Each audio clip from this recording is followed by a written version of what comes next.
Hello, my name is Adrian Goldberg and welcome to the Week in Politics from the Byline Times. The Byline Times is what the papers don't say, what radio doesn't report and what telly doesn't tell you. We're going to be talking this week about the NHS, Joe Biden and the classified documents. Sounds like a good name for a punk rock band, doesn't it? And more. Our guest this time, Adam Bienkov, our Byline Times political editor, and joining us from across the pond, Heidi Cuda from the Radicalized Pod. And you can read much more from Adam and Heidi on our newest platform, bylinesupplement.com. That's our Substack, which has great additional content. So check it out at bylinesupplement.com. Now, if you read the latest posts at bylinesupplement.com, you'll see details of a poll which reveals that the majority of British people believe the Conservatives want to sell off the NHS, and an edition of this podcast, which delves into the crisis of the health service. And Adam Bienkov, I'm just thinking this is not really ground on which the Conservatives would really want to fight a battle, is it?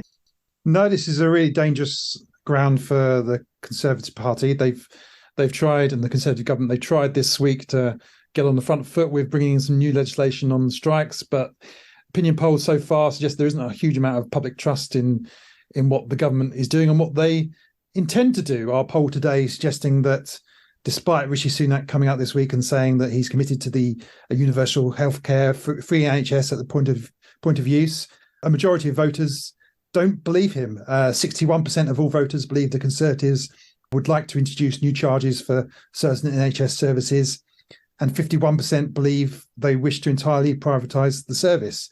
And this is coming at a time when a number of Conservative politicians and Conservative supporting publications have been coming out with comments suggesting that the current model of the NHS needs to be abandoned, partly because of the crisis we're currently seeing in the service.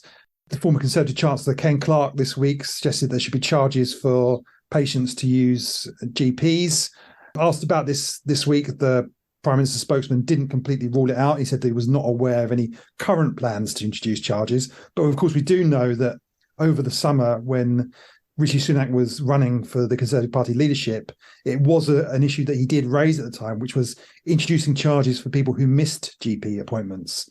So that would kind of breach that principle of not charging for the NHS. And we also know that half a dozen members of his government, of his cabinet and broader government, have in the past called for the model of the NHS to be abandoned, including the Chancellor, Jeremy Hunt. So this is a long-standing position within the Conservative Party that they don't believe in the principle of a free NHS.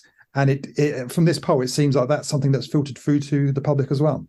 You've written about this as well over at bylinetimes.com, haven't you? Pointing out that back in 2005, half a dozen members of the current government co-authored a book arguing that the NHS was no longer relevant in the 21st century. Yes, this was a pamphlet written, co-authored by Jeremy Hunt, also Michael Gove and several other senior members of Rishi Sunak's government, a number of former MPs as well. And this has long been a belief within the senior figures within the Conservative Party, and which the party was at some points quite open about. But when David Cameron became Prime Minister, that message was very much put on the back burner. Boris Johnson as well was very publicly opposed to that sort of agenda. I think it has slightly more fertile ground certainly within Liz Truss, but also with Rishi Sunak as well. Do I think that the government is going to come out tomorrow and say we're going to introduce charges and we're going to privatise the NHS? No, but I do think the ongoing crisis in the NHS does allow for the argument to continue to be made by supporters of the Conservative Party, trying to shift public opinion away from support for the NHS, particularly as they're refusing at the moment to put in the sorts of funds that are needed to dig us out of the crisis that the service currently faces.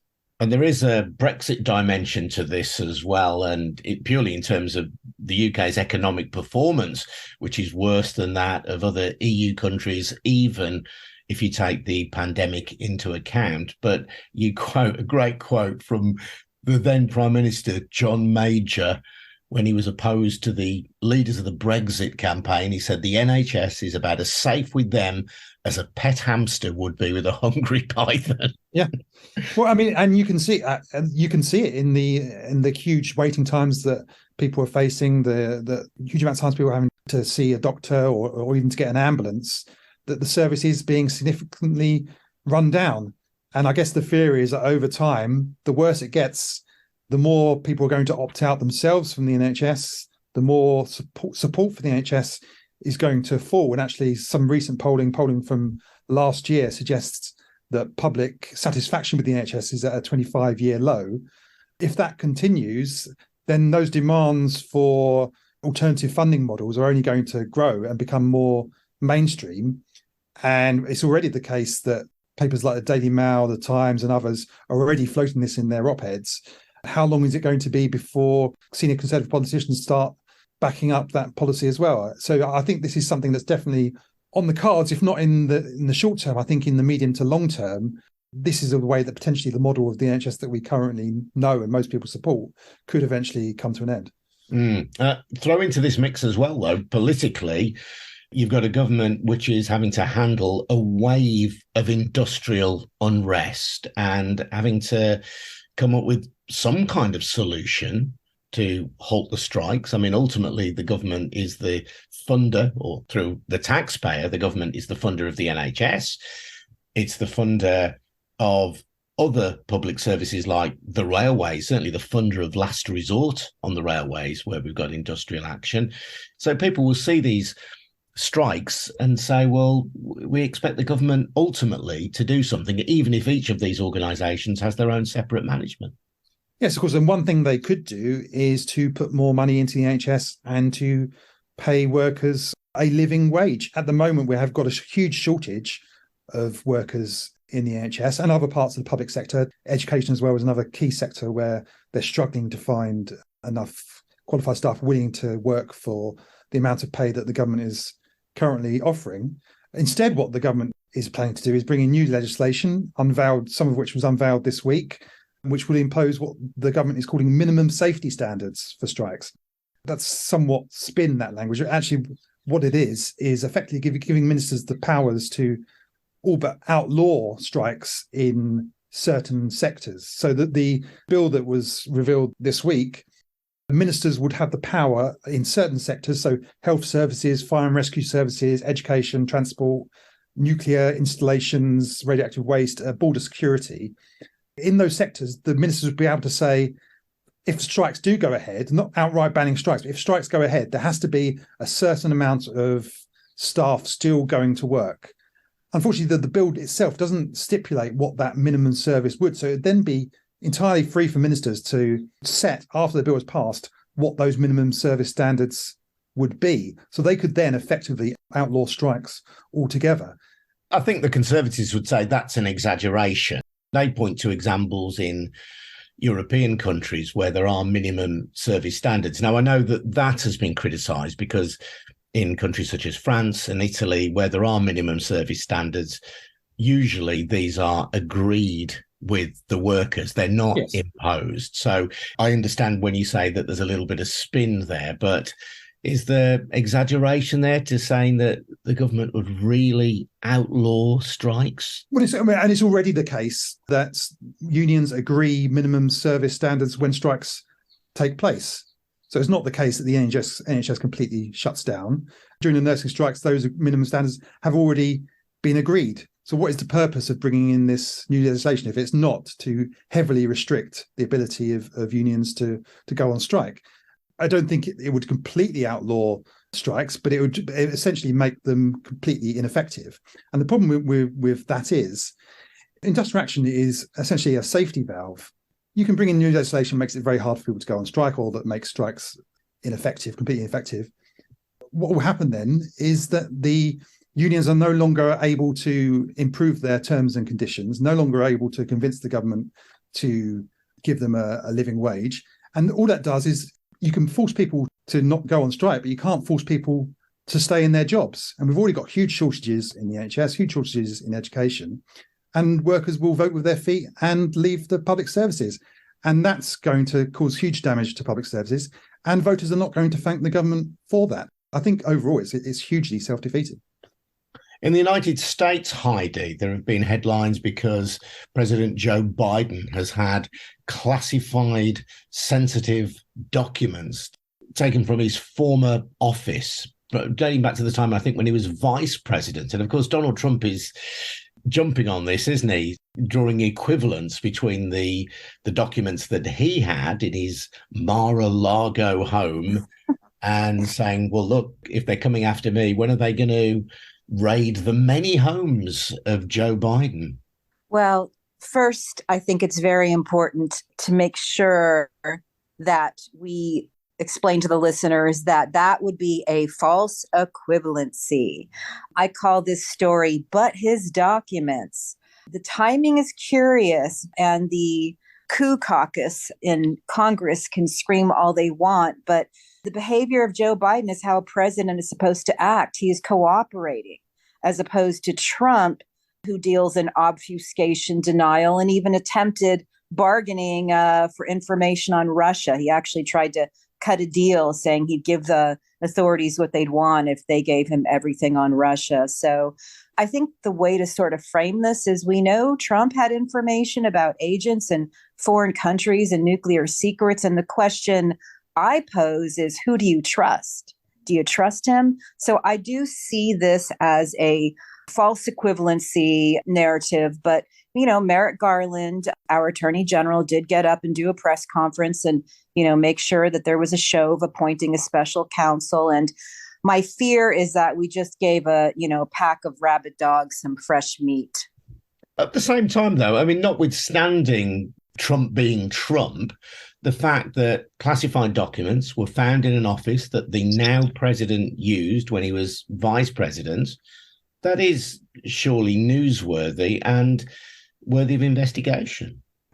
Well, absolutely. And that is why Merrick Garland is appointing a special counsel. What I have issues with, and where I feel it's apples and oranges, is just the responses.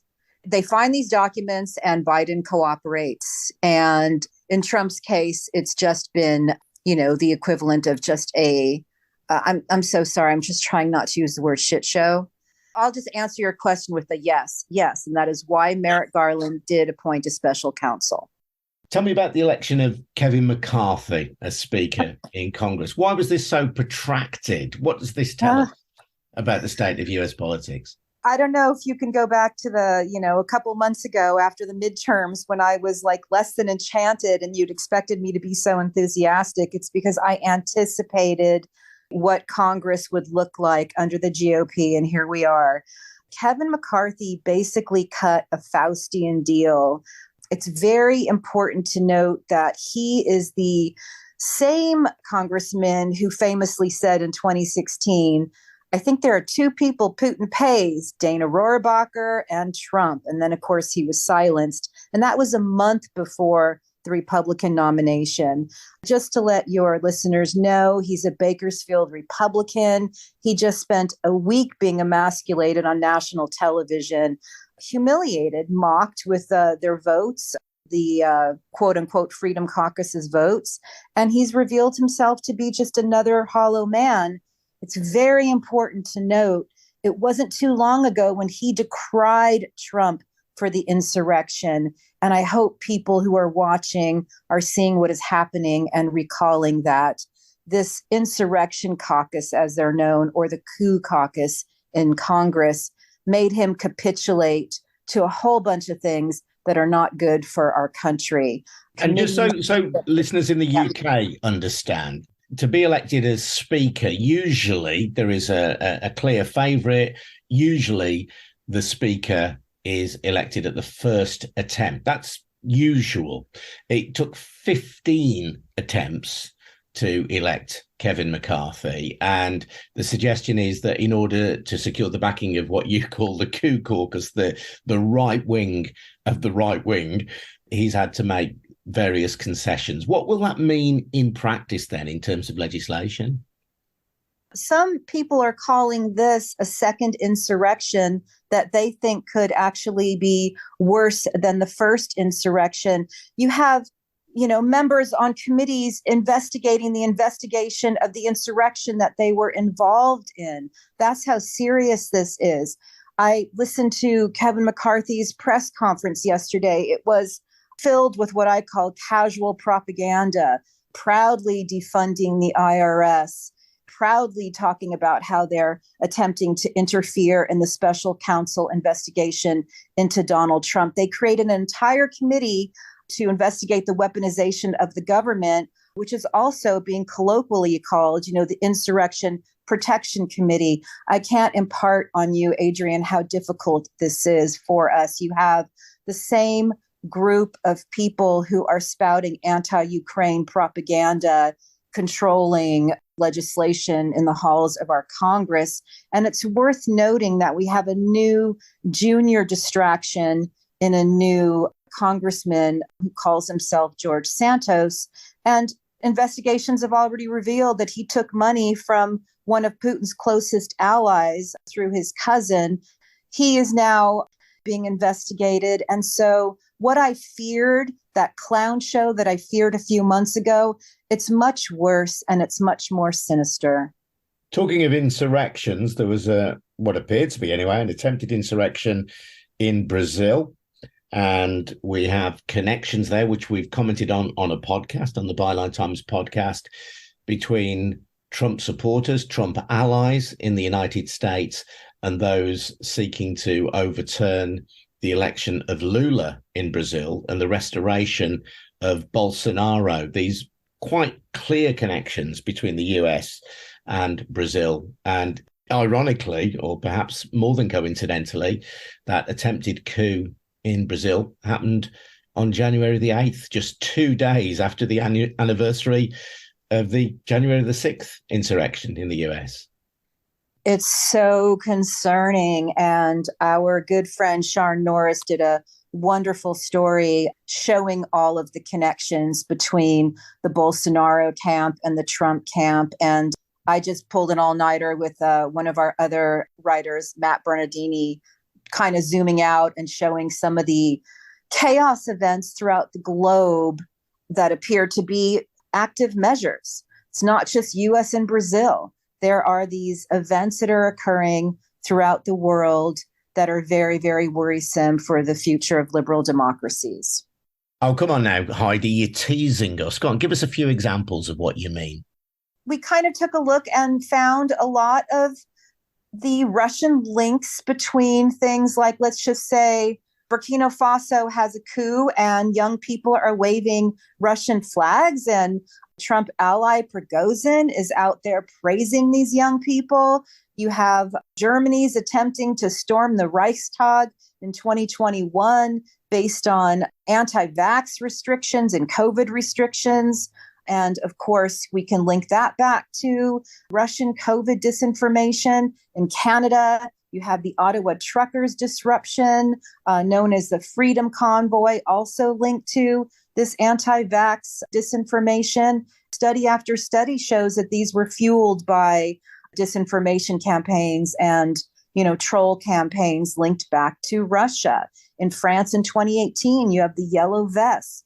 Who is aiding this narrative? Why? It's Russian trolls again, and on and on and on. So the reason I felt it was very important that we actually took a zoom out and looked at all of this stuff is because so much is coming at us so fast.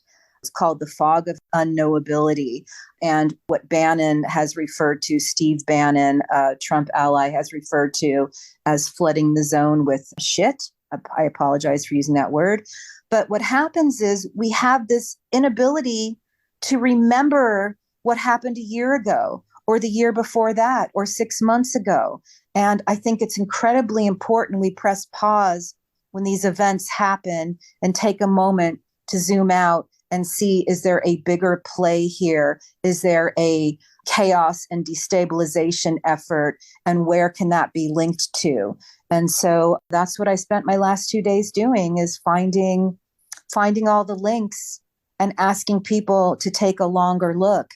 It's worth noting, I interviewed a Russia analyst, Keir Giles, who just wrote a book called Russia's War on Everybody. And it's worth noting that this dystopia does not have to be ongoing, because as soon as the leadership of a country admits publicly that they are under attack by Russia, he said it triggers a whole load of other processes, which makes defending ourselves against their active measures, against the provocations, much easier. It gets over that initial mindset of denial that it's not happening here, is what he says. So yeah, that's how I spent my, that's why I'm sleepy, Adrian. And talking of anti-vax sentiment, Adam, we've had the Conservative MP, Andrew Bridgen, having the whip removed. That means that in the House of Commons, he's no longer regarded as a Conservative MP. He does continue as an MP, though, because he said that the COVID vaccination programme was the biggest crime against humanity since the Holocaust. Yes, I mean, incredibly offensive and, of course, entirely wrong comments from Andrew Bridgen, who didn't have a particularly good week this week. I mean, it came just days after he was suspended from the House of Commons after having been found to have breached lobbying rules. Now he's been suspended from the House of Commons for 5 days. He's lost the whip from the Conservative Party for those grossly offensive comments. I suspect there aren't many of his colleagues who are terribly upset about that. He's not a hugely popular figure in Westminster. It's a bit of a open secret, actually, that he's a notorious kind of rent-a-quote and publicity seeker. If you've ever read sort of vicious briefings against Conservative MPs and Conservative leaders, very often they come from Andrew Bridgen and others like him. He's well known for that. And those comments that he made were grossly offensive and arguably anti-Semitic as well. So I don't think he had many friends in the party. I don't think it was a very tough decision for the Conservative Party leadership to say that he should quit. But of course, it is hugely embarrassing for the Conservative Party and for the government that he should have made those comments publicly.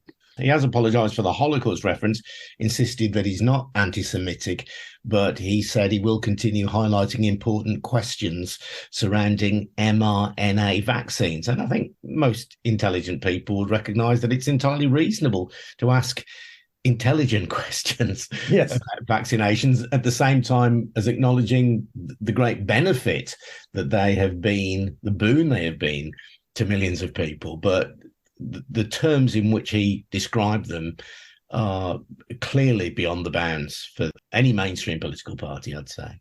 Yeah, intelligent questions, as you say, are good, and it's good to be sceptical. And there is a sort of constituency within the Conservative Party who does have doubts about the vaccine and about the lockdowns and all the rest of it.